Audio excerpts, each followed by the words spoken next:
the games of the World Championship matches had always caught my attention. They were the most important premier games, and I valued them above everything else. And last year, there was a match between world champion Viswanathan Anand and his young challenger Magnus Carlsen from Norway. So I was really excited about this match. I thought it was going to be a close match, and I was really surprised by the result and the fact that the result was so lopsided, because I thought for sure that Vishy was going to win at least one game, and I thought it might be decided even in overtime. This game that Magnus won with black really took the sails out of Vishy's campaign to keep his world championship title. So Vishy's white, we have Rui Lopez, and then we have the Berlin defense variation. So D2, D3, as we saw in the match, this ending, the so-called Berlin Wall, didn't bring Anand much success. He gets to this ending and, oops, I'm sorry, and white was not breaking through, okay? So this ending has been, is a top choice of today's top grandmasters, and it seems that black is actually doing well.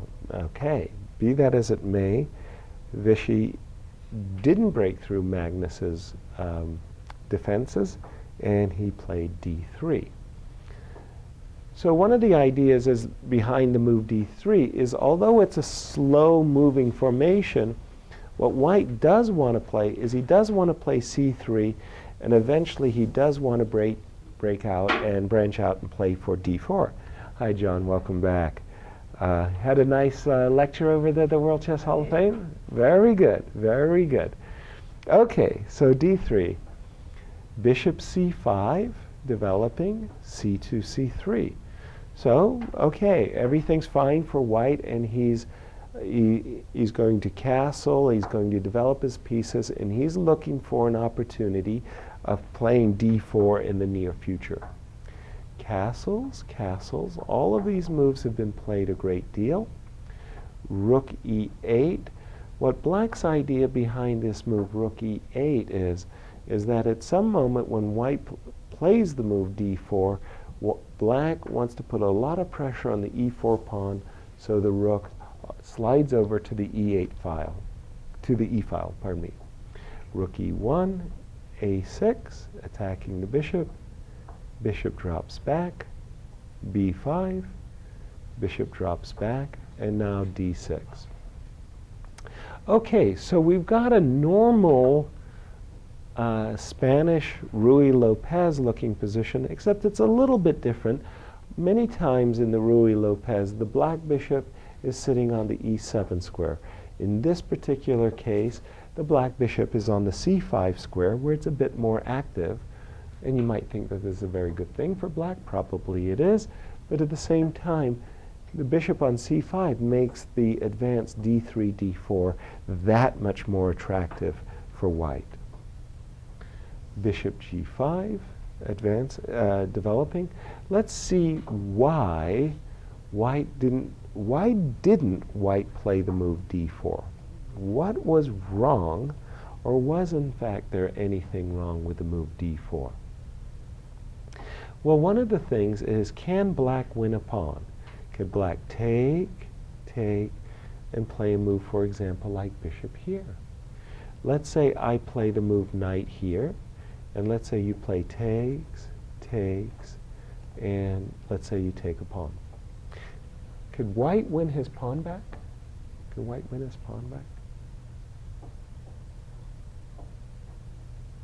Do you see a way that white might be able to win his pawn back? Pardon me?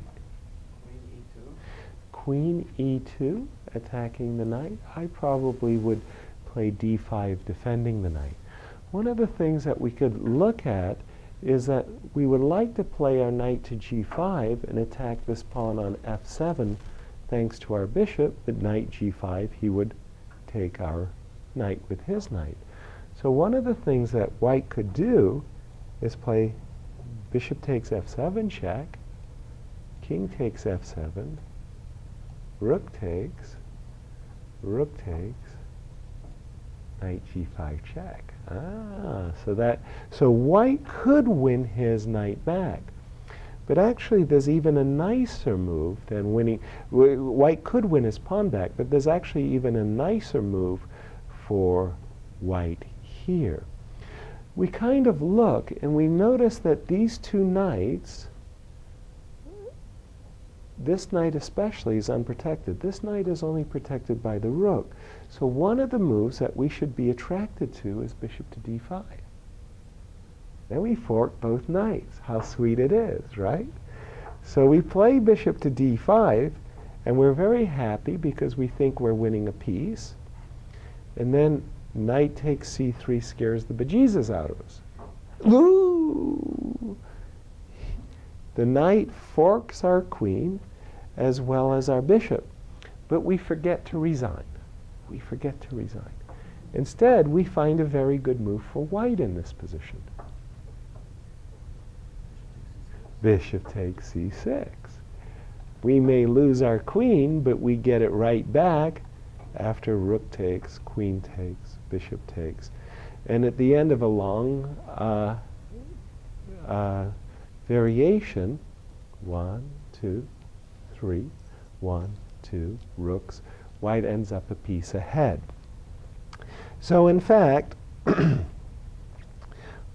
in this position, after the move d4, white is not gambling the loss of his pawn because he's going to get a piece back. The reason that Vishy didn't play the move d4 right away is the bishop drops back. The bishop drops back, and white has gotten the move in d4. Great, great, really, really wonderful tempo winner. But now he's got a problem. This pawn is under pressure, this pawn is under pressure, and with a future bishop g4, the pressure on the d4 pawn can be severe. That was why Vishy didn't advance the pawn and instead chose the move bishop g5. But this is a kind of nice move too, right? I mean, the bishop on g5, this is a very awkward pin, to say the least. In other variations of the Ruy-Lopez, the bishop is back here on e7, so this pin is not that important. So with bishop g5, white is saying, well, if you do nothing, I may just develop my knight all the way over to h5. I may go knight d2 to f1 to g3 to h5. You've got to do something about the pin. If you move your queen, well, then I'll take your knight and double your pawns. So I've got you in a pin. What you going to do about it? Bishop e6. Could somebody tell me why Magnus did not play h6 and g5, breaking the pin? What do you think about that idea? Is that a good idea for black? Doesn't it kind of open up the king position a little bit? Yeah. In the immortal words of Victor Korchnoi, pawns do not go backwards. So after black has advanced, one of the things black has to consider is white could potentially sacrifice a piece for 2 pawns. The second thing is white could just simply drop back with his bishop and say, look, what I've managed to do is I've managed to make you advance the pawn shield in front of your king, weakening your king. So Magnus did not play h6 and g5. Instead, he played bishop e6. One of the things in chess, and the great ideas of strategy of chess, is we always are weighing our pieces. Are our pieces better than your pieces, or your pieces better than my pieces?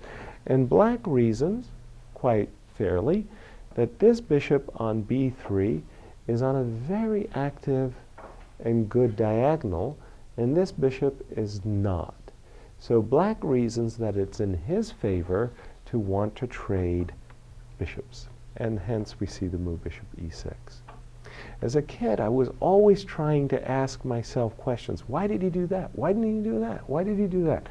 And so if I found the solution, even if it was wrong, it didn't matter. If I found an explanation for a move that I liked, okay, that was good. But I was always asking questions, why? Why didn't he do that? Why didn't he do that? So bishop e6 answers this question, that Magnus believes that this bishop on c8 is not as good as the bishop on b3. He played bishop e6. Knight bd2, h6, bishop h4, and he traded bishops. Now, Vishy recaptured the bishop with his a pawn. And of course, I would ask the question, why did he do that? Well, and I think I can answer that question. I think I could say, well, he wanted to play AB, B4, and he's hoping that in the long term, maybe by capturing with the pawn, he could prove that this pawn is a weakness for black. That's why he took with the pawn. Otherwise, I would have probably thought, well, why not capture with the bishop? Capture the bishop with the knight, pardon me. Knight takes, the bishop would drop back, and maybe I could advance my pawns in the center or prepare their advance. Would everybody have played a takes b3? I'm just kind of curious. Yeah, okay. A takes b3. Knight b8. Wow. Wow. That's a retreat. Can someone explain that one move to me? Holy cow. I thought that knight was pretty good there for a moment. Now he just voluntarily retreats it. Well, the answer, of course, has to do with this idea that black's in this uncomfortable pin. He doesn't want to solve the pin by advancing his pawns and potentially making his king very vulnerable. Rather, Magnus reckons that his knight will be better placed on d7 to help him solve the pin of his knight. It cost him a lot of time, 1-2 moves in this maneuver of his, but Magnus reasons that the position is pretty closed, and so that he will have the time to bring his knight to what he believes will be a better position. Also, another way for Magnus to break the pin is maybe to bring his knight all the way to f8 and g6, attacking the bishop on h4. h3, knight d7, knight h2. These moves I didn't quite follow. I didn't understand the move. Okay, h3 I kind of understood, but I didn't quite feel the logic. When Vishy played the move a2 takes b3, what did you expect that Vishy would do? Yeah, b4. I thought that Vishy's idea was to play b4, drive the bishop back, and then to try to maybe double and put pressure on the a6 pawn. So I was really anticipating b4, and I didn't get that knight h2 move. So what Vishy's trying to do with knight h2 is to do something like queen f3 and maybe knight g4 and increase the pressure that this pin offers. In my opinion, the move knight h2 is a little bit questionable, and I would have found myself more attracted to the idea of b4, pushing the bishop back, knight b3, and trying to focus attention against the pawn on a6. After all, we played a takes b3 to prove the pawn on a6 was weak, and now it's sort of like he's not doing that. He played knight h2, queen e7, knight f1. Okay, this move I actually did understand, finally. The knight wants to come to e3, where there are two outposts on f5 and d5 that beckon. Okay, bishop b6. This move I understood as well. Black is getting out of this tempo, and maybe he's ready to start to repositioning his knight. Knight e3, queen e6, escaping from knight d5 as well as from knight f5, b4, finally. Okay, so again, chess is about this valuing pieces, trying to decide whose pieces stand better. And if I was in black shoes, I would reason that white's rook on a1 is better than my rook on a8. Why? Why? Why is white's rook on a1 better than that rook on a8? Yeah. Because they have those files. Exactly. And this rook attacks this a5 and a6 square, so I'm reaching deeper into black's position than this rook, which is not attacking the a4 or a3 square. So as black, I would be attracted to the idea of a5, forcing a trade, and trading off my passive rook for active rook. It might take me a few moves, but I would be looking to play a5 if I was black. This guy Magnus, pretty good. He played a5 at once. Takes, takes. So Magnus reasoned that he wants, he could have recaptured with the rook, rook takes, bishop takes, but he wants to keep the tension over on the A file. He wants to keep the tension. Takes, knight g4, bishop goes back to b6. All very, very logical play from both sides. The bishop comes back. It wasn't doing any great shakes on this diagonal. On this diagonal, it looks a lot better. The knight on h2 wasn't very good. Knight to g4. Okay. Bishop takes f6. Knight takes f6. Knight takes, queen takes. So it's really funny, you know, in all of those books that you read over the course of your lifetime, one of the things that really a lot of authors, they seem to be in a kind of a closed loop with one another. They always tell you the queen and knight is a better combination than queen and bishop. How many of you heard that? Like the queen and knight work better than the combination of queen and bishop. It's said so repetitively and so often, you'd almost think, gosh, we could stop right here and give white an advantage. He's established the advantage of queen and knight over queen and bishop. But it's very specific. That is a principle, not a rule. If we look at the position, this bishop actually is kind of looking really good. That bishop's kind of targeting the king. We certainly cannot jump with our knight because the f2 pawn is hanging. And maybe black, when he wants, can simply trade off his bishop for a knight. I don't see any reason that white should be proud and to say, I have gained an advantage out of the opening, because I simply don't see it. I think the position is really, really balanced. Queen g4. Well, okay. Finally, the queen comes out into the game. The rooks are connected. Queen g4. Bishop takes e3. Magnus says, well, I'll take that knight off the board after all. Pawn takes. And again, very, very balanced position. I kind of thought that this game was going to be heading for a draw pretty soon. Queen e7. Well, from black's point of view, he just wants to stop an idea like queen d7 that could potentially attack this pawn on b5 as well as the pawn on c7. So queen e7 makes a lot of sense, backing up.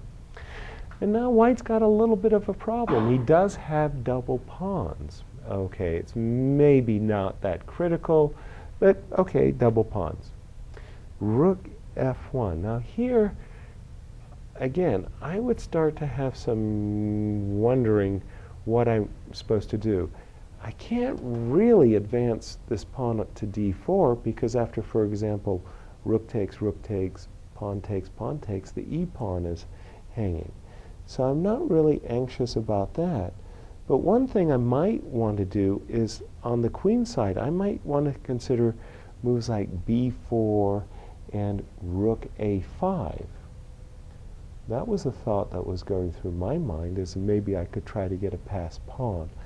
I didn't think that the move rook f1 was particularly incisive. It's sort of like, okay, you've played rook f1, but what is the rook really doing there? As black, I would probably gain some space on the queen side now with c5 and maybe even things like rook a7 after c5. c5. Somehow I'm channeling Magnus. I can see this.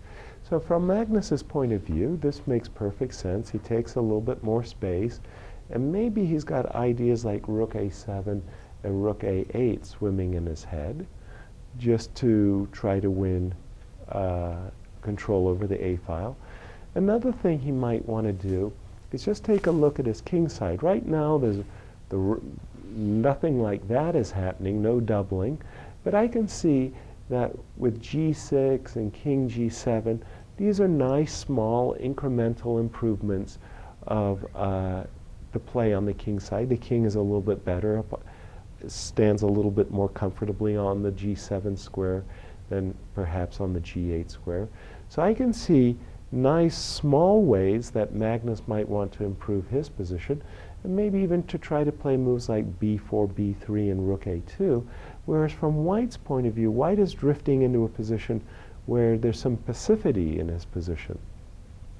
If I was White in this position, one of the things I might want to do is play moves like h4 and h5, setting up perpetual check possibilities. Okay? And one thing I would want to be careful about is, and not to allow, is a move like c5, c4, so that I can't meet that move with d4 because of my e4 pawn hanging. So very, very in small, just droplet-like measures, it seems that black somehow, imperceptibly, is creating a better position for himself. In other words, White's advantage, if he had one, has slipped away completely, and black might be for choice. I didn't like Vishy's move, king h2, and like I said, I would have probably played a move like b3 and maybe c4, but I'm almost certain I would have played h4 and h5 as quickly as I possibly can. And that way I feel that I'm securing the position for White. King h2, c4. Well, there we go. Magnus says, if you play d4, you got to consider that I may try to win a pawn. Vishy said, I have no choice. I do have to play d4. And Magnus traded rooks. And now Magnus had to think, can Magnus take the pawn on e4? Would this bring him an advantage? Do we think that taking on d4 followed by taking on e4, would this be good for black? What do you guys think? What do you think? Or put another... Yeah, exactly. So after trading queens, White could very easily pick up the pawn on b5 by just going and simply attacking the pawn. And now if the black rook comes down and attack, well, I can defend. So this is a very easy position for White to hold. This rook ending is not a problem. If you had to play the check and rook e8, if you played rook a5, you were given a chance to play d4. Yes, yes, indeed. Okay, so, but that was fine. Now, in this position, Magnus played the move queen b7. And again, it's kind of this needlesome little move that puts the onus on white, because now suddenly black has ideas of taking, and instead of trading queens on e4, he wants to take with the rook on e4. Okay? So with this move, queen b7, now we are set up as black to take on e4. Rook d1. I'm not a big fan of this move by Vishy. We understand that Vishy is worried about the potential loss of his pawn on e4, but I wasn't a big fan of this move. In a funny kind of way, Vishy did not want to play d4, d5, because very likely he felt that his pawn structure wasn't very good. And while that's true, I don't like the double pawns. I might like to jadoob my pawn from e3 to f3. In truth, it's extraordinarily difficult for black to prove any kind of an advantage on his side of the table. In the first place, if you try to seize the A file, I'll bring my queen to d7. I can guarantee you white is not losing that when his queen is so very active. If black tries to go queen b6 and go after the pawn on e3, then after a move like queen f3, again, it's very, very hard for black to prove anything, to get an advantage. So I thought d4, d5, even if it was positionally distasteful, would still be good enough to draw the game. Rook d1, queen c6, queen f5, these moves were all played. And now rook takes. Now I thought already what small dollops of pluses that Magnus was carefully nurturing had actually blossomed. Now I thought that I definitely would prefer black's position.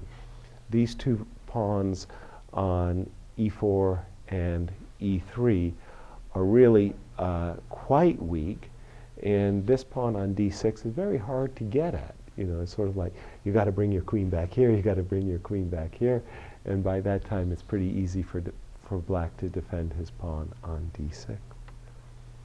Rook e5, queen f3, queen c7. Okay, so what Magnus is trying to do in this case is trying to worm his queen and set up a battery, pardon me, against these pawns on e4 and e3. And with his queen on e7, he may one day play f5 and rook takes e3, and his queen could swing up to e5. Even so, very, very hard for black to win material. King h1, Vishy is now waiting. Queen g4, king, queen, king. So both players waiting, but once again I'm impressed that Magnus makes a small incremental improvement of his king's position. Everything's going very well. Oh yes, and here, massive confusion from me. This move, queen g3. When we keep putting pressure on our opponents, we keep forcing them to answer issues, they're human beings. They panic, they fold, they make mistakes. I didn't get this move queen g3 at all. I thought that white should just be trying to play, I don't know, queen f4, and in case of rook f6, I absolutely acknowledge that black is for choice, but how on earth is black going to win material from this precise position? It wasn't clear. Instead, Vishy saw a way of trading queens and getting into a drawn rook ending, and I do believe this rook ending is drawn. But black has the sunny side of the torture. He's the one who's a pawn ahead. So why not? So if I was black, I say, okay, I'll sign up for that.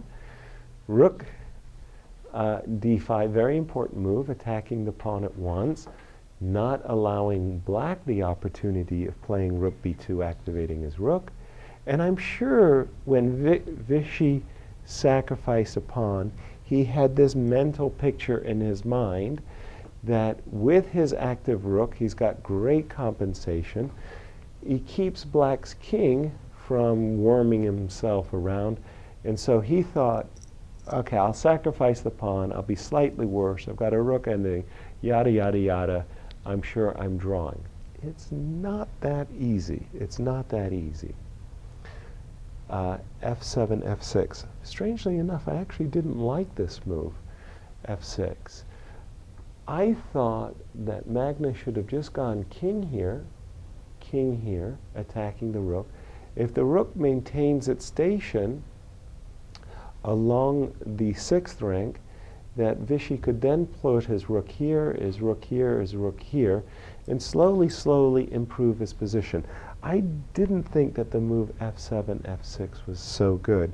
The reason is because now these pawns are somehow all nicely on the 6th rank and vulnerable. H5. I like this move by Vishy very much, king, and I like this move by Vishy very much, H5. Now I was absolutely sure the game was drawn. This majority, 2-pawn majority, is really the worst 3-to-1 majority you could possibly have. Perhaps with the exception of taking this F6 pawn and sticking it on H7 or H4. You get the triple pawn formation. That is a really lousy majority, and I thought that the game was going to be drawn very shortly. So all of these moves were played pretty carefully, pretty simply. And now enters one of the strangest phases of an endgame that I've ever seen in World Chess Championship history. This position is a really easy draw. If you took off this pawn and this pawn, you would get the notorious F and H pawn, and that is drawn, theoretically drawn. But it's virtually impossible for black to force the trade of this H5 pawn for this G2 pawn. So anybody who was trying to draw this ending should simply play the move B3. That's it. Simply play the move B3. Check. We're going to give black the opportunity to do this. And now we have the worst majority we can get, except the triple H pawns, against this pawn on G2. Again, if I remove this pawn on H6 and this pawn on G2, we're in a theoretically drawn position. But there's no way that you can force this trade of this pawn for this one. If you like, you can go F4, and I'm very, very happy as white to trade the F5 pawn for the G2 pawn, and then it's a very simple draw of king and H pawns versus rook. In this position, what I would do if I was white is I'd come over here and check and make it that much more awkward for black to do anything with his majority. This is very, very simply drawn. It's really, really, really hard for a class player to lose this position against a master. The master with the extra pawn, extra H pawns would have a nearly impossible task. When Vishy entered this ending, a pawn down, there's no question in my mind that he was ready to make a draw. And then at a certain moment, he stopped and he started to think, well, the position's so equal that I can do almost anything, and maybe I should keep my chances alive, and he played this instead of b3. I'm absolutely convinced that b3 would have drawn the game, and I'm kind of convinced that what Vishy chose should have drawn the game, but it gave black Magnus some extra chances. h4, rook check, king, rook. Okay? So it's still looking very, very, very drawing. Rook behind, rook behind, rook behind, check, here, here. Now it's less drawing. Again, one of the simplest things we could do is if we would just take all of these 3 pawns off the board, white would have no troubles making a draw, just checking and going rook h6. There's nothing going on. The only problem is this extra pawn on c4. You've got to watch out that black might play moves like h4, h5, f4, h3, and one day get a pass f-pawn. That's the only danger. That's the only possible way that white could lose this game. Check, here, rook c4. Things are getting interesting. King e3, rook takes, pawn here. Now suddenly, Vishy kind of woke up. And he woke up to the smell of burning bacon, and he realized it was his own bacon that's being fried. Because now he's shocked to awareness that what's happening is black wants to play h3, g takes h3, move his rook away, push, his king's perfectly placed. If these pawns were gone from the board, this would be an easy draw for white. White would play check, and then just come back and take one of these pawns. Okay? These pawns, funnily enough, are now in white's way of making a check. Okay? So, rook came across, h3, takes, rook goes back. Game is over. It's really that simple. The difference between the activity of kings is absolutely clear. White's king on h2 is passively out. This king on e3 is like omnipresent. And again, these pawns seem to be stuck in concrete boots. They're not moving. And that f-pawn is on a high-speed highway to f1. Push, check, king, push, check, king, threatening to queen, check, still threatening to queen, rook goes behind, rook, and this is where Vishy gave it a rest. Essentially, if he tries to push his pawn now, it's too late. Queen, check, king, takes, and it's very easy for black, the combination of black's king and rook, to deal with white's passed pawns. Wow. I mean, talk about squeezing blood from stone. I mean, black really didn't have anything much to speak of. And it was only through the slight mistakes that black got some kind of small edge. Nonetheless, Magnus goes on, wins the world championship, improves his rating, clearly the world's #1 player.